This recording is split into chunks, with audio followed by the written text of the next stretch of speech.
요즘 창업을 고민하는 분들이 정말 많으실 겁니다. 하지만 막상 시작하려고 하면 가장 먼저 부딪히는 게 아이템 선정이죠. 사업을 하기 위해서는 창업을 해야 되고, 창업을 하기 위해서는 아이템을 선정해야 됩니다. 그런데 많은 분들이 아이템을 잡을 때 주변에서 하는 것들, 그리고 이제 요즘에 성공하는 아이템들을 보면서 감으로 이것 정도는 되겠지 시작하는 분들이 정말 많습니다. 대부분 많은 분들이 흔히 빠지는 착각이 있습니다. 창업은 무조건 블루오션이어야 된다. 세상에 없는 새로운 것을 만들어서 성공해야 된다 라고 생각하는데, 하지만 현실은 다릅니다.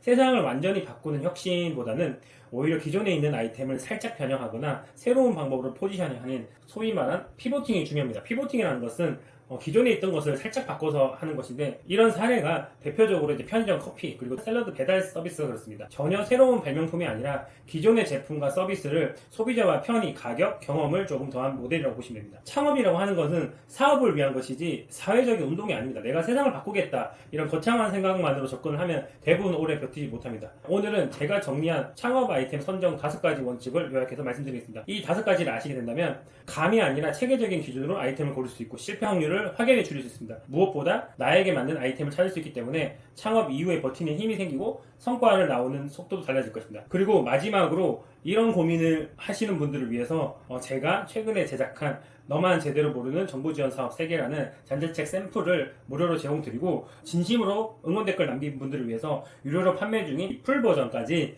몇 분 추첨해서 전달드리도록 하겠습니다. 그럼 본론으로 시작하겠습니다. 창업의 첫 번째 기준은 단순합니다. 돈이 되어야 합니다. 그런데 의외로 많은 분들이 이 수익성을 광고하게 됩니다. 이건 세상에 없으니까 잘 될 거야. 막연한 희망으로 뛰어들지만 수익 보조가 없다면 아무리 멋져 보여도 끝은 같습니다. 실제로 혁신적으로 주목받았던 수많은 스타트업이 1, 2년 만에 사라졌습니다. 공통점은 돈이 되지 않았다는 점입니다. 사업은 사회운동이 아닙니다. 안정적인 캐시플로우가 없다면 좋은 가치여도 지켜낼 수가 없습니다. 대표적으로 한때 유행했던 공유자전거나 킥보드 서비스가 도시이동을 혁신한다는 비전은 좋았지만 유지보수나 재배치 비용이 감당되지 않아서 많은 업체들이 시장에서 사라졌습니다. 심지어 최근 사건 사고로 인해 더 힘든 상황이 되었습니다. 반대로 치킨 프랜차이즈는 새롭지 않더라도 확실히 돈이 되는 구조이기 때문에 꾸준히 살아남고 있습니다. 물론 요즘에는 수익성이 좀 저하됐긴 했지만, 하지만 이 또한 망하지 않는 구조라고 볼 수 있습니다. 자, 두 번째는 실현 가능성입니다. 아무리 돈이 되는 아이템이라도 내가 할 수 없으면 의미가 없습니다. 창업은 최소 1년 이상은 몰입해야 성과가 나오고 내 경험 무관하다면 버티기가 어렵습니다. 창업 초기에는 외부 전문가를 충분히 고용할 자원이 없기 때문에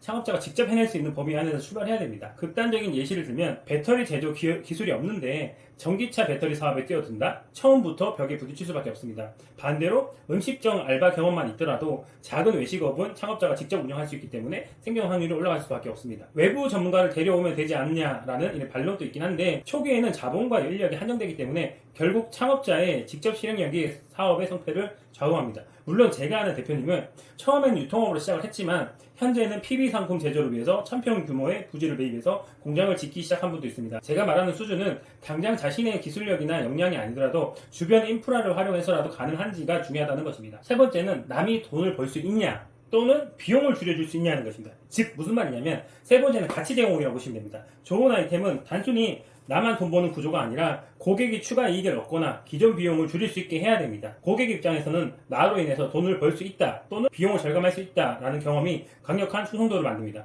남을 돈 벌게 하는 모델로 대표적으로 클래스 101이나 타림 같은 플랫폼이 크리에이터나 강사가 본인의 재능을 팔아서 돈을 벌 수 있게끔 해주고 플랫폼을 그 수수료로 가져갑니다. 기존에 없는 수익 창출을 돕는 시스템으로서 성공한 케이스라고 보시면 됩니다. 이것은 최근에 고가 강의가 판치는 이유이기도 합니다. 이 부분은 다음에 별도로 영상을 제작해 보겠습니다. 그리고 반대로 비용을 줄여주는 모델로서는 키오스크나 챗봇, 예약 자동화 같은 시스템은 인건비와 운영비를 절감시켜서 매출이 같더라도 이익을 크게 남길 수 있습니다. 실제로 키오스크 하나만 도입을 해도 직원 한두 명 인건비를 줄일 수 있고 사장 입장에서는 비용 대비 효과가 확실합니다. 세 번째는 시장 규모입니다. 그리고 이 시장 규모는 여기서 단순히 크냐 작냐가 아니라 내가 나아가고자 하는 목표와 일치하는가가 중요합니다. 작은 시장이라도 어떤 사람에게는 충분한 성공이 될 수 있습니다.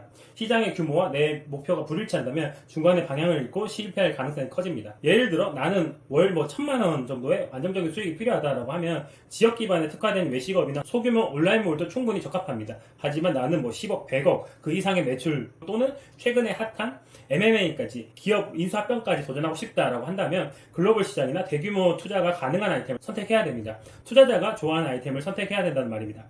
우리가 주식이나 부동산을 할 때만 봐도 왜 그거를 투자하는지, 왜 그게 좋은지 보일 겁니다. 사모펀드를 비롯한 기업 투자자 역시 그런 관점으로 여러분들을 보기 때문에 시장 규모에 맞는 아이템을 선정해야 된다. 된단 말입니다. 마지막은 타이밍입니다. 아무리 좋은 아이템이라도 돈이 들어오기까지 시간이 걸린다면 위험합니다. 창업자의 자본과 시간은 한정되어 있습니다. 수익화가 늦어질수록 버틸 확률은 떨어집니다. 쉬운 예시를 들겠습니다. 스마트 스토어는 상품을 올리자마자 매출이 발생할 수 있기 때문에 빠른 회전이 가능합니다. 그렇기 때문에 여러분들이 쿠팡이나 해외 구매 대행을 선택하는 이유입니다.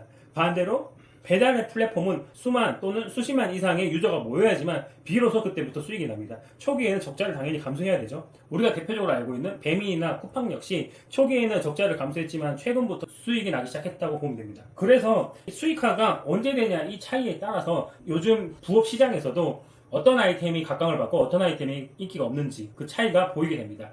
내가 버틸 수 있는 시간 안에 돈이 들어오는 구조인가, 이것까지 해소가 될 때 여러분들이 이걸 선택할 수 있습니다. 장기적으로 크게 벌면 되지 않냐라고 생각하지만 초기 자금이 딸리거나 자금이 유동되지 않는다면 그 기회를 잡을 수가 없습니다. 자, 정리해 보겠습니다. 첫 번째 수익성, 그리고 두 번째 실행 가능성, 그리고 세 번째 가치 제공입니다. 네 번째 시장성, 다섯 번째 타이밍이라고 보시면 됩니다. 이 다섯 가지 기준으로 아이템을 검토한다면 남들이 좋다더라 이 말에 휘둘리지 않고 감이 아니라 논리적인 기준으로 아이템을 걸러낼 수 있습니다. 이 원칙을 적용하면 창업 후에 몇 달 만에 포기하는 일이 줄어들고 내가 이 아이템을 왜 선택했는지 확신을 가지게 됩니다. 그 확신의 힘으로 성과까지 버틸 수 있는 원동력이 될 것입니다. 제가 10년 가까이 창업 시장에 있으면서 주변에 정말 많은 분들을 봐왔는데 사업을 선택할 때 감으로 하는 분들이 너무 많습니다. 그런 것들을 체계적인 기준을 세우고 이거를 시각화한 다음에 여러분들이 이거에 대한 답변을 하다 본다면 여러분들이 그때부터는 감이 아니라 정말 사업, 비즈니스를 성공시킬 수 있는 그 시작점이 될 것입니다.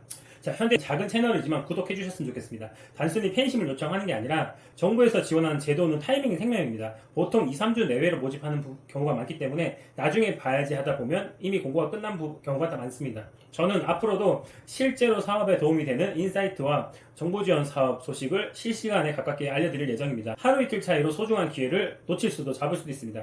오늘 말씀드린 5가지 원칙 꼭 메모해 두시고 앞으로 아이템 선정에 활용해 보셨으면 좋겠습니다. 그리고 앞서 다시 말씀드렸지만 이렇게 아이템에 대해서 고민하시는 분들은 사업을 하기 위해서 준비하는 분들이기 때문에 제가 준비한 전자책 샘플 버전을 먼저 받아보시고 그게 괜찮으시면 구매를 하셔도 되고 또는 응원 댓글을 통해서 여러분들에게 진짜 간절한 분들한테 무료로 배포하려고 하고 있습니다. 유료 판매로 전환하기 전에 여러분들이 먼저 만나보셔서 2025년 또는 2026년부터 여러분들이 정말 사업을 제대로 해볼 수 있는 그 시작이 되었으면 좋겠습니다. 물론 아직 작은 채널이기 때문에 신청자가 적을 때 이렇게 신청을 하셔야지 여러분들이 분명히 받을 확률이 높아질 거라고 봅니다. 다음 영상에서도 비즈니스를 하는 분들을 위해서 어디서도 찾을 수 없는 인사이트를 전달드리겠습니다. 기대해 주셨으면 좋겠습니다. 감사합니다.